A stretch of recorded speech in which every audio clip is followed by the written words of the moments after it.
9470kHz, 9470kHz. 여기는 RBS입니다. 대한민국 헌법 제3조. 대한민국의 영토는 한반도와 그 부속 도서로 한다. 북한에 있는 동포 여러분도 헌법상 대한민국 국민입니다. 2026년 새해에는 북한을 포함한 모든 공산주의 이념에 동조하는 세력들이 무너지고 자유를 누리는 해가 되기를 소망합니다.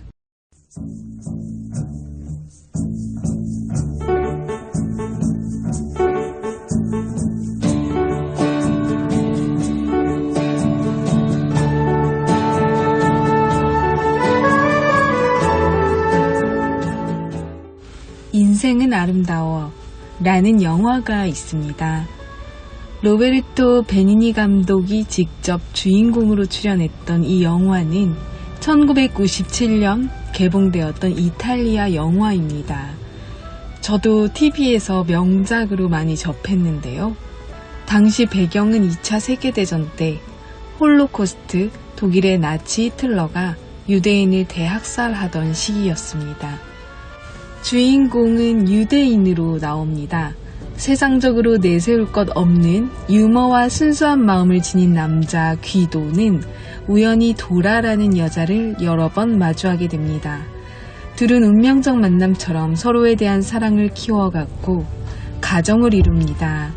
자녀의 생일날 들이닥친 군인들이 귀도와 아들을 납치해갑니다. 어디로 갔는지 행방을 쫓은 아내 도라도 목적지를 알 수 없는 남편과 아들이 탄 기차에 따라 올라탑니다. 기차의 목적지는 수용소였습니다. 수용소에 생활을 하게 되었지만 6살 난 아들에게 생일을 맞이해서 준비한 거대한 게임이라며 아들을 안심시킵니다. 수용소의 모든 어른들이 아이를 위해 게임인 것처럼 행동해 줍니다. 그리고 죽음으로 향하는 모든 상황에서 아버지이자 남편인 귀도의 사랑은 마침내 아내와 아들을 살리게 됩니다. 그리고 자신은 죽게 됩니다. 이 영화는 참 특이한 점이 있었습니다. 주인공들은 정작 슬프게 울지 않는데요. 관객들은 눈물을 쏟는다는 것이었습니다. 저 역시 영화가 끝난 이후에도 자리를 한참 뜨지 못하고 흐르는 눈물을 주체할 수 없이 펑펑 울었는데요. 당시 유대인 학살의 실화를 바탕으로 만들어진 영화가 참 많습니다. 전쟁이 패하면서 풀려나게 된 유대인들의 이야기들이 영화로 그려진 것인데요.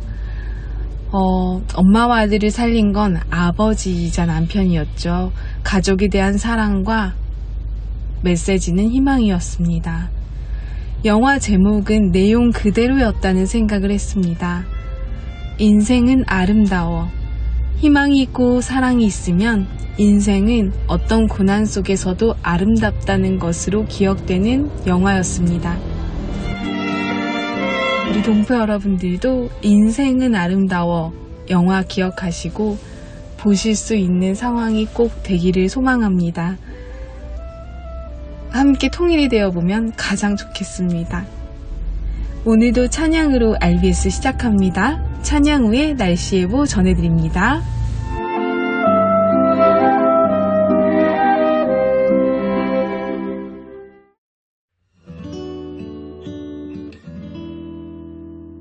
의로우신 나의 하나님, 내가 주를 부를 때에 응답하소서. 나에게 은혜를 베푸사 나의 기도를 들어주소서. 너희 높은 자들아, 언제까지 주의 영광을 욕되게 하려느냐. 헛된 일을 좋아하고 언제까지 거짓 신을 섬기겠느냐.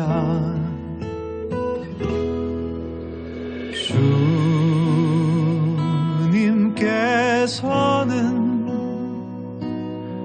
너의 헌신을 돌보고 기억하신다.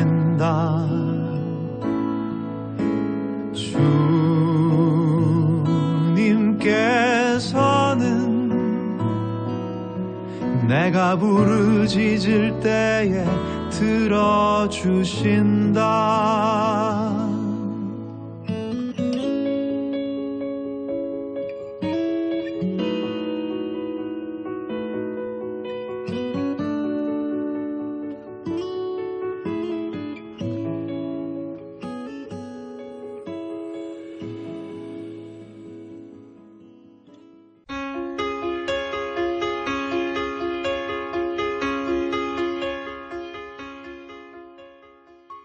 북한 종합 날씨 예보입니다. 25일 전 지역 구름 많겠습니다. 26일 전 지역 가끔 구름 많다가 오전부터 차차 맑아지겠습니다. 지역별 날씨 예보입니다. 평안남도 평양 내일 구름 많겠습니다. 모레는 날씨 맑겠습니다. 최저기온 18도에서 최고기온 26도까지 오르겠습니다. 평안북도 신의주 내일 날씨 흐리고 구름 많겠습니다. 모레는 날씨 맑겠습니다. 최저기온 17도에서 최고기온 27도까지 오르겠습니다. 자성 내일 구름 많겠습니다. 모레는 구름 많다가 날씨 맑아지겠습니다. 최저기온 15도에서 최고기온 25도까지 오르겠습니다. 황해도 해주 내일과 모레 날씨 맑겠습니다. 최저기온 15도에서 최고기온 28도까지 오르겠습니다. 개성 내일 구름 많다가 날씨 맑아지겠습니다. 모레는 날씨 맑겠습니다. 최저기온 15도에서 최고기온 28도까지 오르겠습니다. 함경남도 함흥 내일과 모레 오전에 구름 많고 오후에 날씨 맑겠습니다. 최저기온 17도에서 최고기온 26도까지 오르겠습니다. 해산 내일 구름 많겠습니다. 모레는 구름 많다가 날씨 맑아지겠습니다. 최저기온 13도에서 최고기온 24도까지 오르겠습니다. 함경북도 청진 내일 구름 많겠습니다. 모레는 구름 많다가 날씨 맑아지겠습니다. 최저기온 15도에서 최고기온 21도까지 오르겠습니다. 무산 내일 구름 많겠습니다. 모레는 날씨 맑겠습니다. 최저기온 9도에서 최고기온 19도까지 오르겠습니다. 바다 날씨 예보입니다. 동해 북부 앞바다와 먼바다 내일 구름 많겠습니다. 모레는 앞바다는 구름 많다가 날씨 맑아지겠고 먼바다는 구름 많겠습니다. 파고는 앞바다 0.5에서 1m, 먼바다 1에서 2m 되겠습니다. 서해 북부 앞바다와 먼바다 내일 구름 많고 가끔 비 오다가 오후부터 날씨 맑아지겠습니다. 모레는 앞바다는 날씨 맑겠고 먼바다는 날씨 맑다가 구름 많아지겠습니다. 파고는 앞바다와 먼바다 0.5m 되겠습니다. 오늘의 말씀 이 하나님은 영원히 우리 하나님이시니 그가 우리를 죽을 때까지 인도하시리로다. 시편 48편 14절 말씀.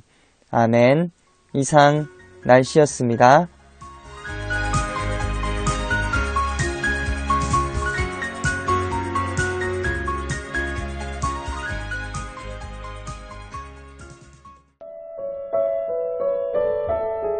여기는 RBS 부흥복음통일방송입니다.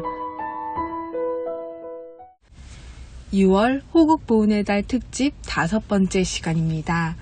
자유를 수호해준 순국 선열들을 기리는 현충일, 폐허가 된 한국을 목숨을 내놓고 도왔던 유엔군, 6.25 전쟁 발발의 배경, 어린 소년들까지 자유를 위해 합세했던 장사리 전투, 빼앗겼던 서울을 다시 수복한 인천 상륙작전, 자유를 찾아 필사적으로 피난하는 난민들을 가득 실어 대한민국 부산 땅에 정착하게 했던 흥남철수 작전 등 6.25 전쟁사를 들려드리고 있습니다. 이승만 대통령은 북진하여 북녘의 동포들도 함께 자유민주주의를 누릴 수 있도록 끝까지 최선을 다하여 유엔군이 끝까지 전쟁을 해주기를 설득하였습니다. 하지만 전쟁은 너무 많은 생명을 잃게 되었고 끝이 보이지 않는 이 전쟁에서 결국 유엔군은 휴전을 선언하게 됩니다. 그러니까 우리는 전쟁이 끝난 게 아니라 현재도 휴전 중에 있는 상황입니다. 언제든 전쟁이 발발할 수 있다는 의미도 되는데요. 분단 80년이 지나고 있는 지금까지도 자유를 빼앗으려 위협하는 공산주의자들의 습성을 이미 알고 있었던 이승만은 미국과 조약을 맺자고 제안합니다. 바로 한미상호방위조약입니다. 이 조약 때문에 미군이 현재까지도 한국에 주둔해 있으며 우리가 튼튼한 안보를 통해서 적의 위협에 맞서고 안보를 굳건히 할 수 있게 되었습니다. 당시 한국은 휴전회담 반대운동에 나섰습니다. 임시 수도였던 부산은 수만 명의 군중이 휴전 반대 걸기대회를 개최하고 6월 30일에는 이승만 대통령이 한국의 통일과 대한민국 헌법에 위배되는 어떠한 조건의 휴전도 인정할 수 없다라는 성명을 발표하였습니다. 이처럼 국민들이 휴전회담을 반대했던 근본적인 원인은 첫째, 국토 통일의 가망이 없어져 버린 데에 대한 울분이었고, 둘째, 휴전이 성립된 다음 또다시 전쟁이 발발할 경우 과연 미국이 다시 지원하고 나설 것인가에 대한 불안감 때문이었습니다. 당시 한국은 유엔군 사령부가 추진 중인 국군의 군사력 증강만으로는 부족하다고 느껴 황폐해진 국토의 재건 문제 등 한국의 장래를 위해 보다 확실한 보증을 해주기를 희망하였습니다. 이승만 대통령은 국토 통일이 이룩되지 못한 휴전보다는 차라리 한만 국경선으로서의 진격을 단행해야 할 것이다 라고 굳은 결의를 표명하고 미국 대통령에게 보낸 서한에서도 만약 미군이 중공군을 압록강 남쪽에 그대로 주둔하게 하는 어떠한 약정이라도 하게 되는 경우에는 한국군의 작전 지휘권을 되찾아 필요하다면 독자적인 작전을 단행할 준비가 되어 있다 라고 강력한 의사표시를 하였으며 국민들 또한 통일이 아니면 죽음을 달라고 외쳤습니다. 1953년 3월 5일 소련 수상 스탈린이 갑자기 뇌졸중을 일으키며 사망하였습니다. 이때부터 휴전회담의 분위기가 더 급박해졌습니다. 이승만 대통령은 과감하게 반공포로 석방을 요구했습니다. 35,400여 명의 반공포로 중 26,930명을 석방하였습니다. 이들은 자유의 몸이 되었습니다. 그리고 한미 상호 방위조약 체결까지 이르게 됩니다. 이에 관련된 이야기를 우리 북녘에서 자유를 찾아온 청진 출신 청년이 전해드립니다. 1953년 7월 27일 약 2년간의 치열한 고지쟁탈전 후 1129일간의 긴 싸움은 잠시 멈추게 됩니다. 바로 정전협정을 맺었기 때문입니다. 정전협정이란 전쟁을 벌이던 쌍방이 잠시 전쟁을 중단하고자 합의한 것을 말합니다. 바로 정전협정 전문인데요. 이 전문으로 인해서 우리나라에서의 전쟁은 지금까지 잠시 중단된 상태에 있습니다. 바로 당시에 우리나라의 작전 지휘권을 국제연합군에게 넘겼기 때문입니다. 따라서 정전협정 전문에서는 국제연합군이 서명하면 이승만 대통령이 추가로 서명할 필요가 없었습니다. 이것이 정전협정 전문에 김일성의 서명은 있는데 이승만 대통령님의 서명은 없는 이유입니다. 보시면 당시 국제연합군 사령관이었던 클라크 장군, 또 중국인민지원군을 대표해 팽덕회, 마지막으로 조선인민군 최고사령관의 자격으로 김일성이 정전협정에 서명하고 있습니다. 이 서명을 기점으로 한반도에서의 전쟁은 잠시 중단된 상태로 67년이라는 시간이 흘렀습니다. 보시는 사진은 한미 상호 방위조약 전문 사진입니다. 6.25 전쟁은 3년 동안이나 지속이 되었고 이 긴 전쟁으로 많은 미군 병사들이 죽거나 부상을 당하게 되었습니다. 그러자 미국은 얼른 정전협정을 통해서라도 전쟁을 빨리 마무리 짓기 원했습니다. 하지만 우리나라의 입장에서는 미군이 철수한 후 북한의 재남침 가능성이 컸기에 방지책이 필요했습니다. 그 방지책이 바로 한미 상호 방위조약이었습니다. 한미 상호 방위조약은 대한민국과 미국이 북한의 남침과 외부 세력으로부터의 군사적 위협을 받을 때 서로 돕기로 약속한 군사 동맹 조약을 말합니다. 보시는 사진이 바로 한미 상호 방위조약 가조인식에서 이승만 대통령과 미국의 당시 국무부 장관이었던 존 포스터 덜레스를 담은 모습입니다. 이승만 대통령은 미군 주둔의 중요성을 너무나 잘 알았기 때문에 미국을 설득하였습니다. 처음에는 북진 통일을 주장하였고 정전협정 이후에는 미군을 한국 및 그 주변국에 주둔시키고 한국이 아시아에서 민주주의가 가장 발달한 전시장 국가로 발돋움할 수 있도록 도와달라고 요청하였습니다. 이승만 대통령님의 이런 진정성이 있는 설득 끝에 1954년 11월 18일 한미 상호 방위조약이 정식 발효되었습니다. 한미 상호 방위조약이라는 든든한 보호망 덕분에 약속대로 우리나라는 아시아에서 민주주의가 가장 발달한 전시장 국가가 되었고, 대한민국은 군사적 위협에 대한 큰 걱정이 없이 정치, 경제, 사회, 문화 등 모든 면에서 전례 없는 발전을 이룩할 수 있었습니다. 하지만 아름다운 평화의 날만 있던 것은 아닙니다. 정전협정 이후에도 북한은 수많은 도발을 지금도 지속하고 있습니다. 심지어 전쟁에 버금가는 도발도 서슴지 않고 있습니다. 정전협정 직후인 60년대부터 한번 살펴보실까요? 여러분이 잘 아시는 바로 이승복 어린 사건이 있습니다. 우리나라 동해에 있는 울진 삼척으로 무장한 조선인민군이 쳐들어와서 당시에 나는 공산당이 싫어요 라고 말했던 9살의 이승복 어린이 입을 찢어 죽인 사건입니다. 저도 또 여러분도 공산주의가 얼마나 위험한지 알고 확실하게 말할 수 있어야 됩니다. 저는 공산당이 싫습니다. 북한의 만행은 계속 이어집니다. 1974년 8월 15일 광복절 제29주년 기념식에서 박정희 대통령에 대한 암살 시도가 있었습니다. 그러나 그 총알이 빗나가서 옆에 앉아있던 당시 영부인 유경숙 여사를 관통했고, 영부인께서는 그 자리에서 즉사하셨습니다. 이후에도 북한은 땅굴을 파서 대한민국에 침투할 계획을 세우기도 했습니다. 현재까지 4개의 땅굴이 발견되었고, 북한은 남한을 침략하려는 야욕을 지금도 계속해서 보이고 있습니다. 여러분이 파주에 있는 도라 통일전망대에 가시면 그곳에서 3번째로 발견된 제3땅굴을 직접 보실 수 있습니다.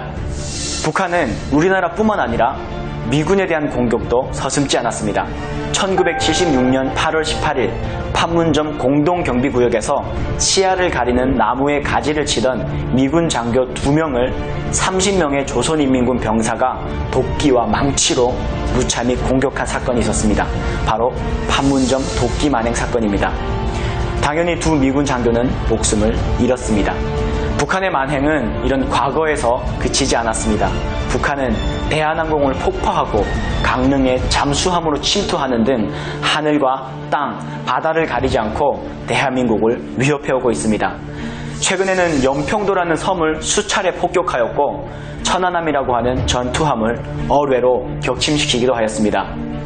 천안함 격침은 46명의 용사와 1명의 구조대원이 전사하는 비극적인 사건입니다. 다음 보시는 사진은 정전협정 이후 조선인민군의 위협에 대응하다가 전사하신 연평해전 전사자 6명 용사의 사진입니다. 2002년 6월 29일 대한민국은 월드컵 열기로 뜨겁게 들떠 있었습니다. 그때 연평도 인근 바다에서 대한민국을 지키려다가 조선인민군의 총탄에 의해 숨을 거둔 영웅들이 있습니다. 나라가 축제인 틈을 타서 우리나라 서해에 있는 연평도 부근에 조선인민군 경비정이 우리나라와 북한의 바다 경계선인 NLL, 즉 북방 한계선을 불법적으로 넘어왔습니다. 이에 대한민국 해군 참수리 357호, 358호가 대응을 했습니다. 하지만 당시 우리나라와 북한은 평화적인 관계를 유지해야 한다는 명목으로 북한에 먼저 선제 공격을 하면 안 된다는 교전수칙이 있어서 불법적으로 남하한 조선인민군의 배를 먼저 공격하지 못하고 있었습니다. 기습 공격을 받은 고속정 357호가 침몰되었고 358호가 대응 사격을 할 수 있었습니다. 하지만 안타깝게도 윤영하 소령, 한상국, 조천형, 황도현, 서후원 중사, 박동혁 병장 등 6명의 우리 군인들이 전사하였습니다.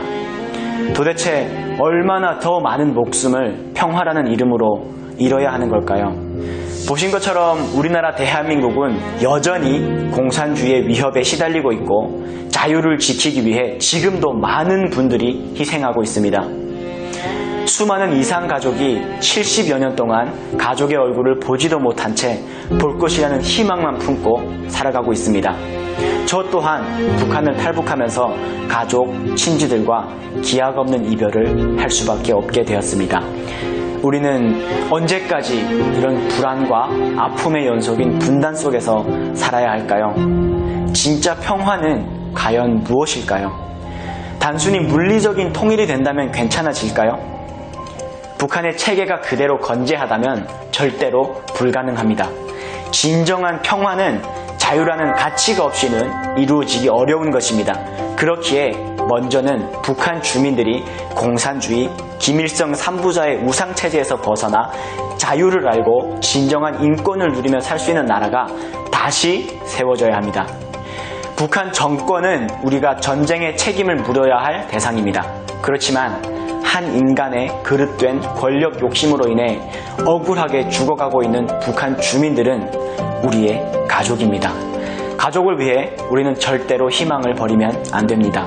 더 나아가 북한 주민의 자유를 지키고 현재 우리 곁에 있는 가족을 지키는 길은 대한민국의 안보가 더욱 튼튼해지는 길입니다. 우리나라가 튼튼히 서 있고 북한에 대한 자유와 인권이 회복되길 소망하는 우리의 그 바람을 포기하지 않는다면 머지않아 반드시 자유의 세상에서 통일이 우리에게 웃으며 다가올 것입니다.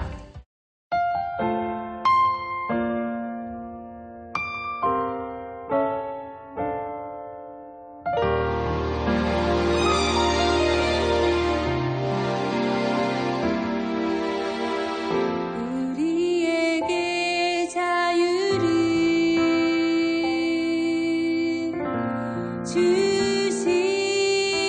주시려고 위대한 일을 행하셨네. 하나님 구원의 역사 우리 방문 있다.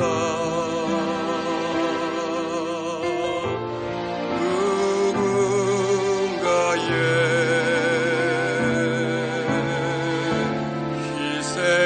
희생함으로 주어진 것 대가로 얻어지는 자유, 이 소중한 자유, 주님 주신 자유. 그러므로 너희는 굳세게 서서 다시는 종의 멍에 매지 말라.